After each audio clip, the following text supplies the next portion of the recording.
A global criminal conspiracy, a prince, a jailed socialite, and a billionaire who may or may not have been murdered.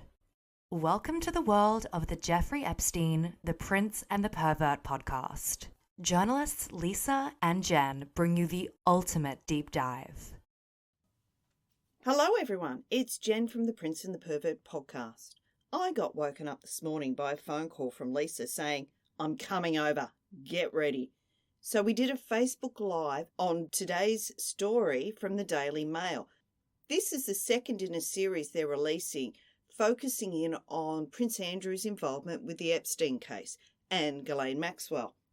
They've really gone hard, they've dug deep. So what's following is the slightly edited version, where I take the ums and ahs out, of our Facebook Live. I'm also going to stick it up on YouTube, and I've thrown the pages of the deposition up on the screen when I'm reciting them. But anyway, enjoy, and we'll hopefully see you all tomorrow. It's just Lisa here at the moment, just waiting on Jen. I don't know where everyone is, but it's midday in Australia, so we're just running a bit behind because we want to talk about Prince Andrew. And for those of you who don't know me, my name is Lisa Tate. I'm one half of the Prince and the Pervert podcast. Today we're going to talk about Prince Andrew, who is a defendant in an imaginary court of law who does not recall meeting his complainant. The defendant was with the co-accused because of convenience and honour. The defendant will rely upon alibi, namely Pizza Express Woking. The defendant cannot sweat. Now, I just wanted to mention this to you because this is all about his alibi.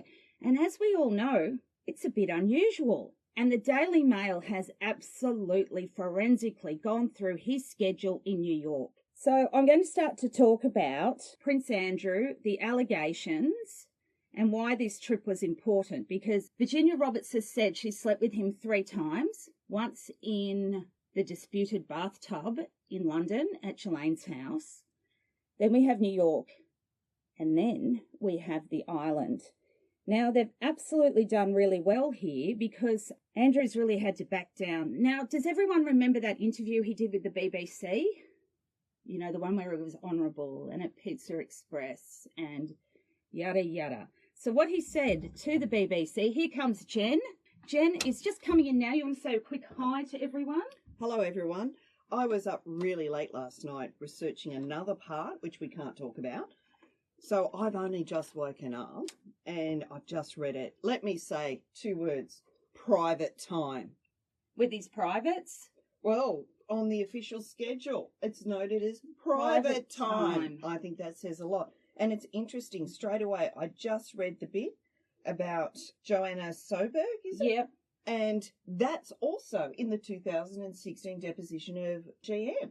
Did she deny it? No, she says, I don't really remember. It wasn't a party. Why wouldn't she remember that puppet? She finally, after pages and pages of questioning, because she at first said, what's a puppet? She eventually went, yes, it was more of a caricature. Okay, so I just want to get into what he told the BBC.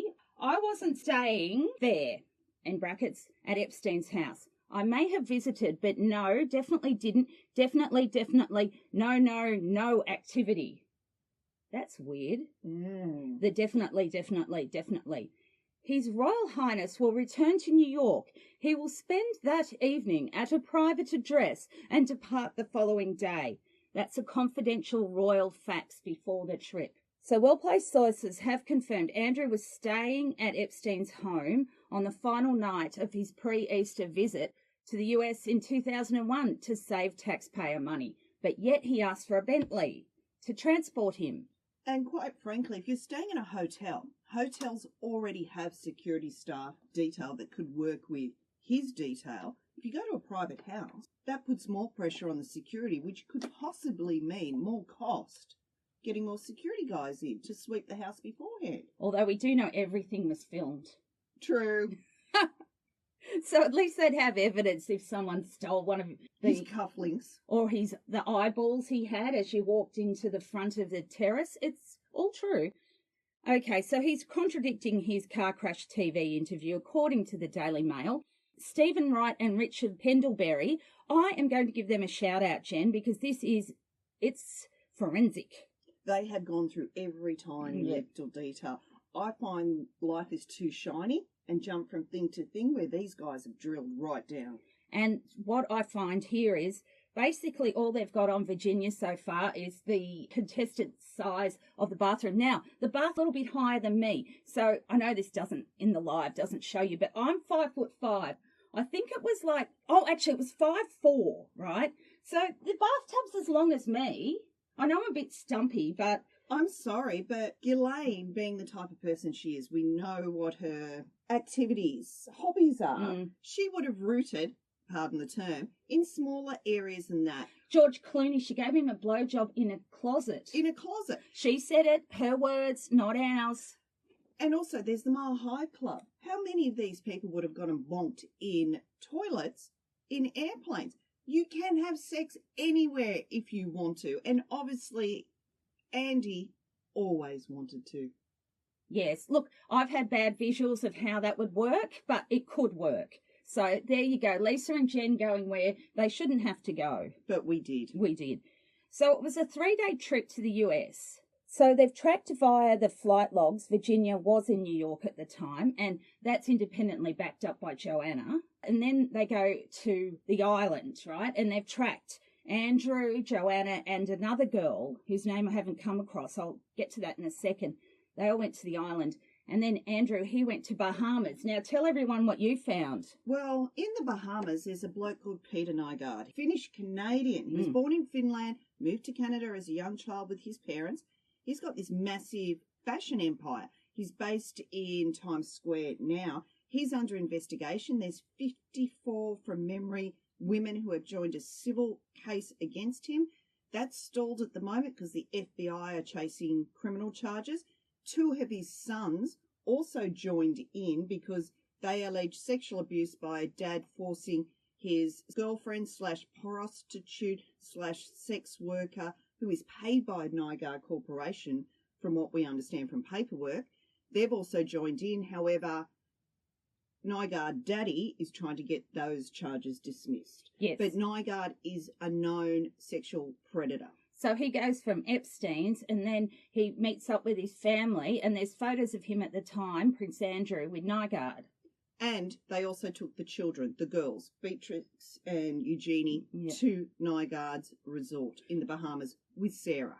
Yes, and there is a mention of Epstein meeting the girls on the tarmac with Fergie. Well, there's pictures of them all together on the tarmac. Not Epstein, but the family unit. Oh, no, there's a flight log. There's flight logs as well. There is enough evidence to track where they went. Yep. Okay, he stayed there on his final night. Now, what I found was really interesting is some of the reports we've got from staff who were around at the time. Now, there's a gap of 3 hours set aside in New York for private time in his tour itinerary. That is enough time to grope people with a puppet, have a foot massage, and have sex with a 17-year-old girl, in my opinion. In my opinion, he probably only needed 5 seconds. So 3 hours, that's a lot of private time. Yes. Andrew strongly denies all her allegations, Virginia's allegations, cannot recall meeting her. I wasn't staying there. I may have visited, but no, definitely didn't. So what I've worked out now is the more people go on and on with their language, the more likely they are lying like this. Like Andrew had verbal diarrhea in that interview.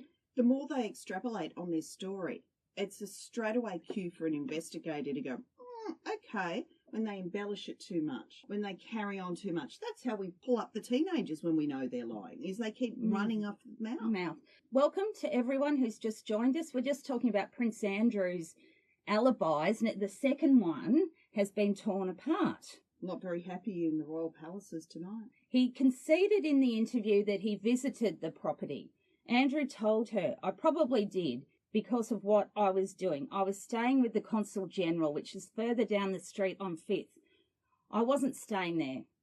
I may have visited, but definitely didn't. Definitely, no activity. He wasn't asked about that activity. So why bring it up? It's, again, putting in extra details that aren't really needed. Yeah, exactly. His 2 Scotland Yard bodyguards on the trip, or his equerry, which is like his assistant, are able to provide an alibi for this part of his schedule. So this is an hour-by-hour reconstruction of what he did. They've blown apart his Pizza Express in Woking explanation, as we know.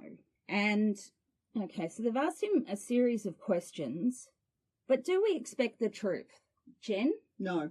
We don't.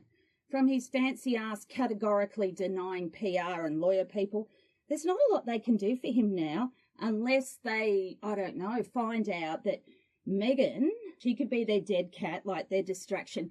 Maybe they could say she's running some kind of like child trafficking operation. No, what they'll probably try and leak is that Epstein set up Harry and Meg's and try and colour and shade Meg's. And Meg's, he's her uncle. Or something weird like that. They'll try. It won't come through official channels, of course, like none of this stuff. A friend of the family is now raising concerns about Meg's, possible history with Epstein. Did he introduce them? They'll try some crap like that. No, and that might sound like Australian sarcasm, but it's not. She was a human shield for Andrew last year. She was. And for Prince William's affair. Yes. Now, I've just pulled up the 2016 April deposition of Ghislaine. Now, on page 289, Sigrid asks, have you seen a puppet? Have you ever seen a puppet which is defined as a movable model of a person or animal that is used in entertainment and typically moved either by strings or controlled from above or by a hand inside it? This is because she kept saying, what's a puppet? Define puppet. You're a puppet, Ghislaine. Yes. I have not seen a puppet that fits exactly that description. And it keeps going on. Have you seen any puppet? I am not aware of any handheld puppet that was there. There was a puppet, not a puppet. There was I don't know how you would describe it, really. I don't know how you would describe it. Not a puppet. I don't know how you would describe it. A caricature of, redacted, we know that's Prince Andrew, that was in Jeffrey's home. Just letting the people know who have just joined us, the reason why we're bringing up the puppet is that 2 women have alleged that they were groped by this Prince Andrew puppet, and it was alleged to have happened during this weekend. Now, Sigrid Macaulay, who is Virginia's lawyer, asks Ghislaine, what do you remember about the caricature of Prince Andrew caricature when you were in the presence of redacted, Virginia Roberts, and redacted? So one of those redacteds would be Joanna. Yep. And she answers, this is Ghislaine, I don't recollect the story as told by redacted, which would be Joanna, or Virginia. I don't even know who. I remember the caricature of Prince Andrew, and I remember redacted, but I don't recall anything else around the caricature. So obviously that second redaction is she remembers Joanna being there. This is Ghislaine Maxwell, under oath. Okay. So what they're saying here, that the visit was long in the planning, the official schedule went like clockwork, but there was a royal spanner in the works, and the Duke had made a number of personal arrangements to fit around his formal duties. That's textbook Andy, isn't it? Once in Manhattan, he was left to his own devices. The cumulative evidence suggests it had not taken long for Andrew to put himself in a compromising situation, which has caused serious harm to his reputation. He's an idiot. He did wrong. He should have just said, yes, I did. How do we fix this? Yeah, how do I move forward? I'm sorry, I didn't know she was 17. Yes, this is a bad situation. How can I help? But no. You've made it harder on yourself, mate. Now, Ghislaine's also saying in this deposition there wasn't a party going on during that whole puppet incident as well. She's asked, do you recollect a party going on at the time of that interaction with Prince Andrew and the caricature? I don't recollect a party. First of all, they weren't really parties. I don't recollect a party. I don't know what you mean by party in the context of that scenario. So Ghislaine's trying to say, yes, okay, they were there.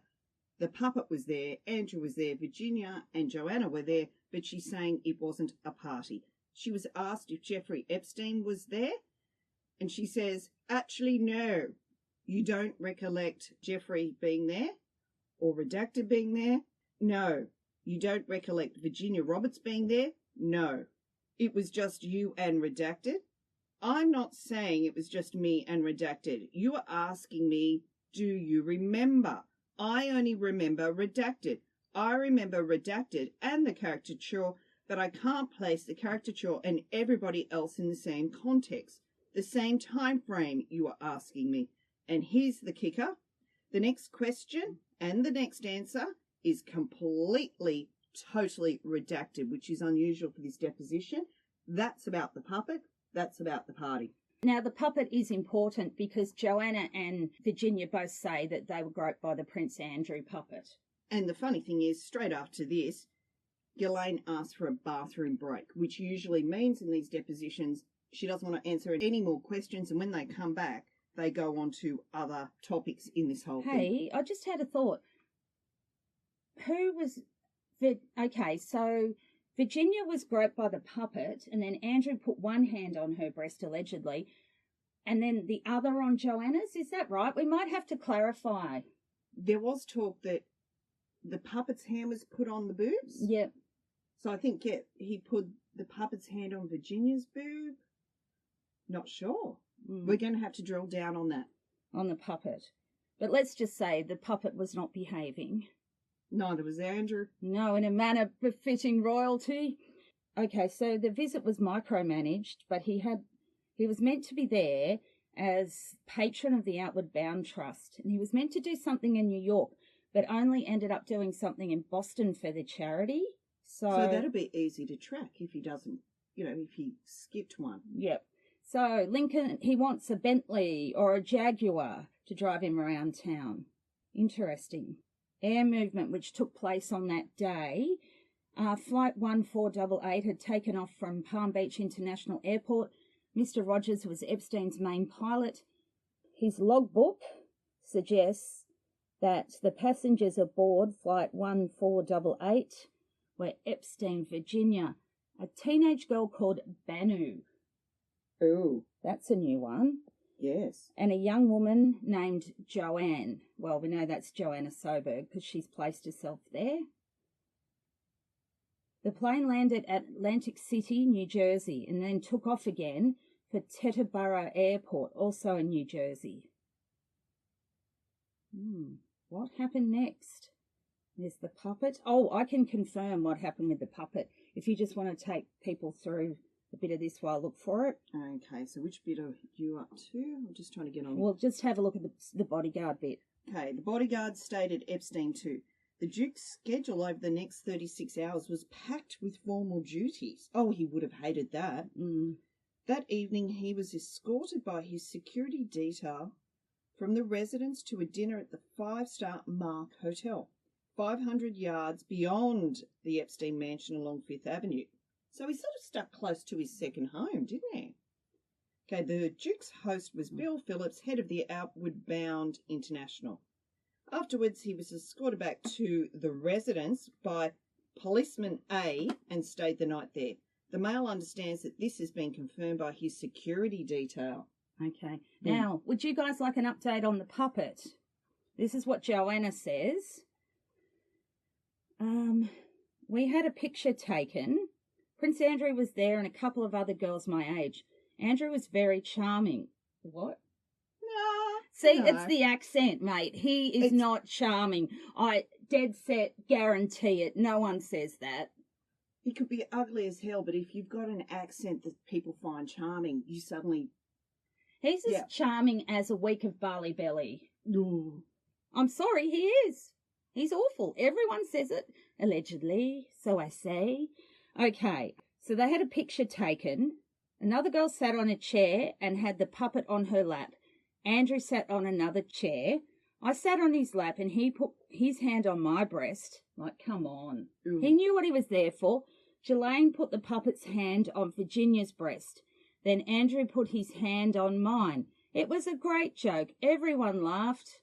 Ghislaine had a very dirty sense of humour. No, she's an alleged pervert. That's the way I would put it. It does seem like that. I read something last night where she was talking to a couple at a dinner party or an event, and she said to the guy, "Oh, if you lose 10 pounds, I'd fuck you," while his wife was there. She just wants to unsettle people. Then they retired to the dungeon. Oh. I haven't had breakfast yet. I know it's lunchtime, but I don't want to go into the dungeon, but it's all there in the Daily Mail. Oh, and they've also got a likeness of Prince Andrew puppet. There's a great shot of the Prince Andrew and Fergie puppets floating around. Oh, we'll have to find it.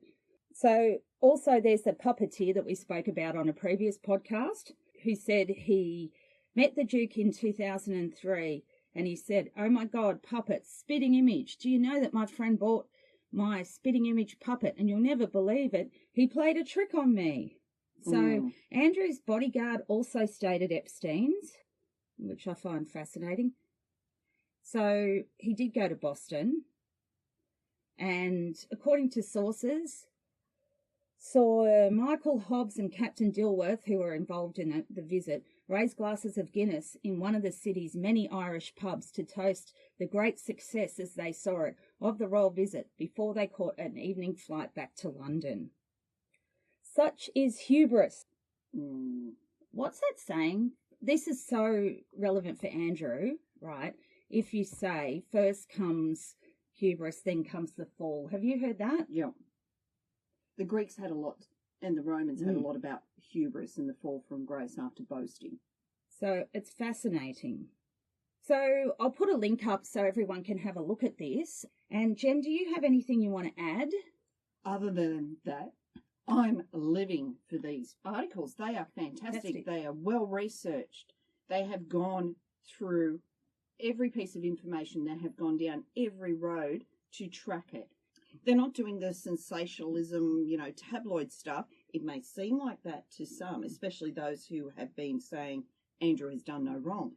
They have gone through and dotted every I, crossed every T. Because of the defamation laws in the UK. They have to be. Yep. They are spot on with details. They're not making simple mistakes by referring to some of the survivors by different names. They have researched and checked everything. And I've let them know about Nygaard. Good. I've said, get onto it. So please come and continue this chat on Twitter at Lisa Podcasts. I'm O'Reilly Truly. We'll put this up later today on YouTube and on the podcast. But thank you so much for joining us in this quick pre-coffee, which is unusual for us. It is. I'm getting a bit antsy. He's making coffee, Mr. Jenny's. Oh, good. Mr. Jen, isn't he good? He's great. Anyway, have a fantastic day. So we will see you around like a rissole. I can't wait. And also, the bail hearing on the 21st. Ghislaine. Oh, no. Okay, bye everyone. Bye. See ya. Hi, it's Lisa here. Do you want to help us produce the Prince and the Pervert podcast? One of our kind listeners has been asking how they can support us. So we've started a Patreon account, which not only benefits you in terms of extra content and exclusive content, it also helps us just cover our costs. At the end of the day, this is a labour of love, and we're determined to follow the case until the end. These women absolutely matter. That's why we're doing this work. And we are all in this together. Details of the Patreon account are in the show notes. Thank you.